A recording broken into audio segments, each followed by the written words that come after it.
മറ്റു വാർത്തകളിലേക്ക് വരുമ്പോൾ ഇന്നലെ രാഹുൽ മാങ്കൂട്ടത്തിന്റെ നിയമസഭയിലെ മാസ് എൻട്രിയൊക്കെ കണ്ടതാണ്. അപ്പോൾ നിയമസഭയിൽ ഇന്ന് എത്തിയേക്കുമോ എന്നുള്ള ചോദ്യങ്ങൾ അവിടെ നിലനിൽക്കുന്നുണ്ട്. എത്താനുള്ള സാധ്യത കുറവാണെന്ന് പറയുന്നുണ്ട്. പക്ഷേ രാഹുൽ മാങ്കൂട്ടത്തിൽ ഈ ആരോപണങ്ങളും വിവാദങ്ങളും ഒക്കെ ഉണ്ടായ സമയത്ത് വീട്ടിൽ തന്നെ കഴിയുകയായിരുന്നു, അല്ലെങ്കിൽ പുറം ലോകവുമായി അധികം ബന്ധം പുലർത്തിയിരുന്നില്ല. പക്ഷെ അതൊക്കെ പഴങ്കഥയാണ്. ഇനി രാഹുൽ മാങ്കൂട്ടത്തിൽ പൊതുപ്രവർത്തന രംഗത്ത്, പ്രത്യേകിച്ച് സ്വന്തം മണ്ഡലമായ പാലക്കാട് സജീവമാകാനുള്ള ഒരുക്കങ്ങൾ നടത്തുന്നു എന്നുള്ള റിപ്പോർട്ടുകളാണ് വരുന്നത്. പാലക്കാട് മണ്ഡലത്തിൽ സജീവമാകാനാണ് രാഹുൽ മാങ്കൂട്ടത്തിന്റെ തീരുമാനം.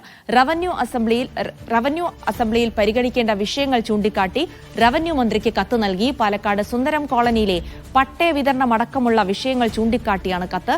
അതിനിടെ നിയമസഭയിലേക്ക് രാഹുലിനെ അനുഗമിച്ച യൂത്ത് കോൺഗ്രസ് തിരുവനന്തപുരം ജില്ലാ പ്രസിഡന്റ് ഷജീറിനെതിരെ പരാതി നൽകാൻ ഒരുങ്ങുകയാണ് യൂത്ത് കോൺഗ്രസിലെ ഒരു വിഭാഗം. കെ.ആർ. സാജു തിരുവനന്തപുരത്ത് നിന്ന് വിവരങ്ങൾ തത്സമയം നൽകും. സാജു, ഇന്നലെ ഒരു മാസ് എൻട്രി തന്നെ നിയമസഭയിലേക്ക് നടത്തിക്കൊണ്ട് തന്റെ ഉദ്ദേശം രാഹുൽ മാങ്കൂട്ടത്തിൽ വ്യക്തമാക്കിയതാണ്. ഇനി ഒളിച്ചിരിക്കാനോ മാധ്യമങ്ങളോട് മിണ്ടാതെ മറുപടി പറയാതെ ഇരിക്കാനോ താൻ തയ്യാറല്ല, പൊതുപ്രവർത്തന രംഗത്ത് സജീവമാകുക എന്നുള്ളത് തന്നെയാണ് ആ ഉദ്ദേശമെന്ന് വ്യക്തമായിരുന്നു. അതിന് പിന്നാലെ പാലക്കാട്ടേക്ക് പോകുമെന്നുള്ള അറിയിപ്പ് കൂടെ നൽകിയിരുന്നു. ഈ വിവാദവും ആരോപണം ഉണ്ടായ ശേഷം പാലക്കാട് കാലുകുത്തിയിട്ടില്ല എന്നുള്ള വസ്തുത കൂടി ഓർക്കണം. ഇപ്പോൾ നടക്കുന്ന വിവാദങ്ങളും അതൊക്കെ ഒരു ഭാഗത്ത് നടക്കട്ടെ. പൊതുപ്രവർത്തന രംഗത്ത് സജീവമായ ആളുകളുടെ മുന്നിലേക്ക് ഇറങ്ങാൻ തന്നെ രാഹുൽ തീരുമാനിച്ചിരിക്കുന്നു എന്നാണ് ഈ സംഭവവികാസങ്ങൾ സൂചിപ്പിക്കുന്നത്, അല്ലേ? ജിൽസി, രാഹുൽ മാങ്കൂട്ടം അങ്ങനെ ഇനി വീട്ടിലൊന്നും ഒതുങ്ങിയിരിക്കാൻ ഉദ്ദേശിക്കുന്നില്ല എന്ന് ഇന്നലെ തന്നെ നമ്മൾ റിപ്പോർട്ട് ചെയ്താണ്. രാഹുൽ സജീവമാകാൻ തീരുമാനിച്ചിട്ടുണ്ട്. ഇന്നലെ അതിന്റെ സന്ദേശം കൂടി നൽകിക്കൊണ്ടാണ് അദ്ദേഹം പാർട്ടിയുടെ, അതായത് പ്രതിപക്ഷ നേതാവ് വി ഡി സതീശന്റെയൊക്കെ കടുത്ത എതിർപ്പ് നിലനിൽക്കെ തന്നെ രാഹുൽ മാങ്കൂട്ടം ഒരു മാസ് എൻട്രി നിയമസഭയിലേക്ക് നമ്മൾ നടത്തുന്നത് കണ്ടത്. ഇന്നിനി നിയമസഭയിലേക്ക് രാഹുൽ എത്തിയേക്കില്ല എന്നാണ് നമുക്ക് ലഭ്യമാകുന്ന സൂചനകൾ. അങ്ങനെ നേരിട്ടൊരു ഏറ്റുമുട്ടലിന് പാർട്ടിയുമായി മുന്നോട്ട് പോകുക എന്നത് ഉദ്ദേശിക്കുന്നില്ല രാഹുൽ മാങ്കൂട്ടം. പക്ഷേ തന്റെ MLA എന്ന നിലയിലുള്ള കർത്തവ്യങ്ങൾ വളരെ കൃത്യമായി ചെയ്യാനുള്ള തീരുമാനത്തിലേക്ക് ഇനി ഇങ്ങനെ വീട്ടിൽ അടച്ചുപൂട്ടിയിരിക്കാൻ രാഹുൽ ഉദ്ദേശിക്കുന്നില്ല എന്ന സന്ദേശം നൽകിയാണ്. രാഹുൽ റവന്യൂ മന്ത്രിക്കാണ് ഒരു കത്ത് നൽകിയിരിക്കുന്നത്. 6 കാര്യങ്ങൾ ഉന്നയിച്ചുകൊണ്ടാണ്. അതായത് റവന്യൂ അസംബ്ലി പാലക്കാട് നിയമസഭാ മണ്ഡലത്തിൽ നടക്കേണ്ടതുണ്ട്. അതുമായി ബന്ധപ്പെട്ട് അവിടെ തീർപ്പാക്കേണ്ട 6 കാര്യങ്ങൾ സംബന്ധിച്ച ഒരു കത്താണ് റവന്യൂ മന്ത്രി കെ രാജന് കൈമാറിയിരിക്കുന്നത്. പാലക്കാട് നഗരസഭയിലെ സുന്ദരം കോളനിയിലെ പട്ടയ വിതരണം വേഗത്തിൽ പൂർത്തീകരിക്കണം. പിരായി വില്ലേജ് ഓഫീസിലെ അമിത ജോലി ഭാരം പരിഗണിച്ച് അധിക തസ്തികൾ സൃഷ്ടിക്കണം. പാലക്കാട് 3 യാക്കര വില്ലേജ് ഓഫീസുകൾ സ്മാർട്ട് വില്ലേജ് ഓഫീസുകളാക്കണം. ഭൂമി തരം നടപടിക്രമങ്ങൾ വൈകുന്നത് കൊണ്ട് വളരെയേറെ ബുദ്ധിമുട്ടുകൾ ഉണ്ടാകുന്നുണ്ട്. ഇത് വേഗത്തിലാക്കുന്നതിനുള്ള നടപടി സ്വീകരിക്കണം. പാലക്കാട് നിയോജക മണ്ഡലത്തിലെ പിണറായി സർക്കാർ കാലയളവിൽ ഇതുവരെ കാലവർഷക്കെടുതി ഫണ്ട് ലഭിച്ചിട്ടില്ല. ഇപ്പോൾ അപേക്ഷ നൽകിയിട്ടുണ്ട്. ഇക്കാര്യം പരിഗണിക്കണം. പാലക്കാട് റവന്യൂ ടവർ അനുവദിക്കണം എന്നിങ്ങനെ 6 ആവശ്യങ്ങൾ ഉന്നയിച്ചുകൊണ്ടുള്ള കത്താണ് നൽകിയിരിക്കുന്നത്. ശനിയാഴ്ച പാലക്കാട്ടേക്ക് പോകാനാണ് രാഹുൽ മാങ്കൂട്ടത്തിന്റെ തീരുമാനം. നമ്മളത് റിപ്പോർട്ട് ചെയ്തിരുന്നു. അതിന് മുന്നോടിയായി തന്നെ പാലക്കാട് മണ്ഡലത്തിൽ ചെയ്യേണ്ട കാര്യങ്ങൾ ഒക്കെ ചെയ്യുക, നടപടിക്രമങ്ങൾ പൂർത്തിയാക്കേണ്ടതിന്റെ നടപടിക്രമങ്ങൾ പൂർത്തീകരിക്കാനുള്ള ശ്രമമാണ് നടക്കുന്നത്. ഈ കത്തിനൊരു പ്രത്യേകത കൂടിയുണ്ട്. ഇന്നലെ രാഹുൽ മാങ്കൂട്ടത്തിന് ഒരു കുറിപ്പ് വരുന്നു. ആ കുറിപ്പിന് മറുപടി എഴുതി കൊടുത്ത ശേഷമാണ് രാഹുൽ മാങ്കൂട്ടം സഭയിൽ നിന്നും വിട്ടുപോയത്. അത് പ്രതിപക്ഷ നിരയിൽ നിന്ന് വന്നതാണ് എന്ന തരത്തിലൊക്കെ അഭ്യൂഹങ്ങളൊക്കെ ഉണ്ടായിരുന്നു. പക്ഷേ ആ അഭ്യൂഹങ്ങളൊന്നും വസ്തുതയൊന്നും ഇല്ലാത്തതാണ്. യഥാർത്ഥത്തിൽ ഈ കത്ത് റവന്യൂ മന്ത്രിക്ക് നേരിട്ട് കൊടുക്കണമെന്ന് സൂചിപ്പിച്ചുകൊണ്ട് രാഹുൽ മാങ്കൂട്ടത്തിന്റെ PA ആണ് നിയമസഭയിലെ ഉദ്യോഗസ്ഥർ വഴി AOമാർ വഴി ഈ കത്ത് രാഹുൽ മാങ്കൂട്ടത്തിന്, അതിൻ്റെ ഒരു നോട്ട് രാഹുൽ മാങ്കൂട്ടത്തിന് കൊടുത്തത്. അപ്പോൾ അതിന് മറുപടി ഇപ്പോൾ ഇവിടെ വെച്ച് കൊടുക്കാൻ കഴിയുന്ന സാഹചര്യമല്ല എന്ന മറുപടിയാണ് രാഹുൽ എഴുതി ആ കത്തിൽ കൊടുത്തത് എന്നാണ് നമുക്ക് ലഭിക്കുന്ന വിവരം. അതുകൊണ്ട് ഇന്നലെ ഉണ്ടായ പ്രതിപക്ഷ നിരയിൽ നിന്ന് വന്ന കുറിപ്പിനെ തുടർന്നാണ് രാഹുൽ സഭയിൽ നിന്നും വിട്ടിറങ്ങിപ്പോയത് എന്നുള്ള പ്രചാരണത്തിന് വലിയ അടിസ്ഥാനമൊന്നും ഇല്ല എന്നുകൂടിയാണ് ജിൽസി നമുക്ക് ഇപ്പോൾ ലഭിക്കുന്ന വിവരം. മറ്റൊരു പ്രധാനപ്പെട്ട കാര്യം, രാഹുൽ മാങ്കൂട്ടത്തെ ഇന്നലെ അനുഗമിച്ചത് നേമം ഷജീർ ആയിരുന്നു, യൂത്ത് കോൺഗ്രസിന്റെ ജില്ലാ പ്രസിഡന്റ്.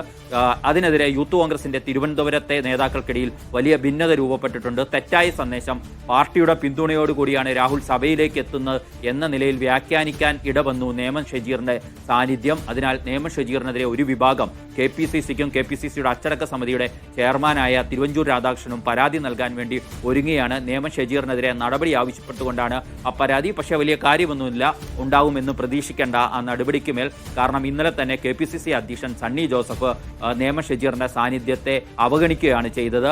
അങ്ങനെ ഇത് CPM ഒന്നുമല്ല, പാർട്ടി നടപടിയെടുത്താൽ ഒരാളോട് മിണ്ടാതിരിക്കാനും അയാളുടെ കൂടെ പോകാതിരിക്കാനും എന്നൊക്കെയായിരുന്നു അതിനെ ന്യായീകരിച്ചുകൊണ്ട് സണ്ണി ജോസഫ് പറഞ്ഞത്. മറ്റു നേതാക്കൾ ചൂണ്ടിക്കാണിക്കുന്ന ഒരു കാര്യം, രാഹുൽ മാങ്കൂട്ടം നിയമസഭയിലേക്ക് എത്തിയതിന് പോലും സണ്ണി ജോസഫ് അടക്കമുള്ളവരുടെ മൗനാനുവാദമുണ്ട്. അതിനാൽ ഇതിനെതിരെ നടപടിയൊന്നും ഉണ്ടാവില്ല. പക്ഷേ യൂത്ത് കോൺഗ്രസ്സുകാർ പറയുന്ന ഞങ്ങളുടെ പ്രതിഷേധമുണ്ട്, അത് രേഖപ്പെടുത്തുക കൂടിയാണ് ഈ കത്തിലൂടെ ഉദ്ദേശിക്കുന്നത്. പാർട്ടിയുടെ പ്രതിച്ഛായയെ കളങ്കപ്പെടുത്തിയിട്ടുണ്ട് നേമം ഷജീർ എന്ന വാദമാണ് അവർ ഈ വിഷയത്തിൽ മുന്നോട്ട് വെക്കുന്നത്. ജിൽസി പറയുമ്പോൾ പോലും നേമം ഷജീറിനെതിരെ ഒരു വലിയ നടപടിയിലേക്ക് പോകാനുള്ള സാധ്യതയില്ല എന്ന് തന്നെയാണ് പറയുന്നത്. കുറച്ചുകൂടെ ലിബറലായ ഒരു ആറ്റിറ്റ്യൂഡാണ് ഇക്കാര്യത്തിൽ KPCC പ്രസിഡന്റ് അടക്കം എടുക്കുന്നത്. അങ്ങനെയാണെങ്കിൽ ഈ പരാതി കാര്യമായി അതിന്റെ ഒരു ഗൗരവത്തിൽ പരിഗണിക്കാൻ ഇടയില്ല അല്ലേ?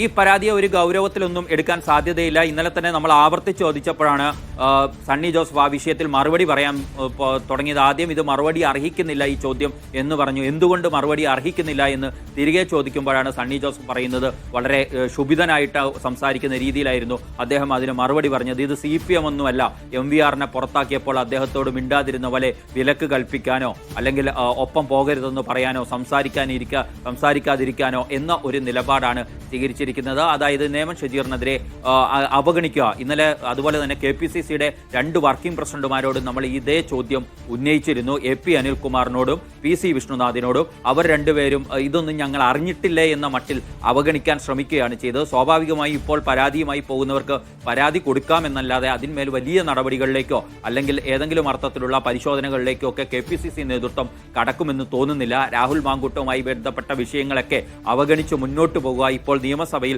കൂടുതൽ ശ്രദ്ധ കേന്ദ്രീകരിക്കുക എന്ന നിലപാടാണ്. പക്ഷേ ഇപ്പോഴും പാർട്ടിക്കുള്ളിൽ ഇക്കാര്യത്തിലുള്ള ഭിന്നത തുടരുകയാണ്. രാഹുൽ മാങ്കൂട്ടത്തെ സഭയിലേക്ക് എത്തിച്ചതിലടക്കം പ്രതിപക്ഷ നേതാവ് VD സതീശന് കടുത്ത അതൃപ്തിയുണ്ട്. VD സതീശനെ ലക്ഷ്യമിട്ടുകൊണ്ട് A ഗ്രൂപ്പിലെ ഒരു വിഭാഗവും KC പക്ഷവും നടത്തിയ നീക്കമാണ് രാഹുൽ മാങ്കൂട്ടത്തെ ഇന്നലെ നിയമസഭയിൽ എത്തിച്ചത് എന്നതടക്കമുള്ള വ്യാഖ്യാനങ്ങൾ പോലുമുണ്ട്.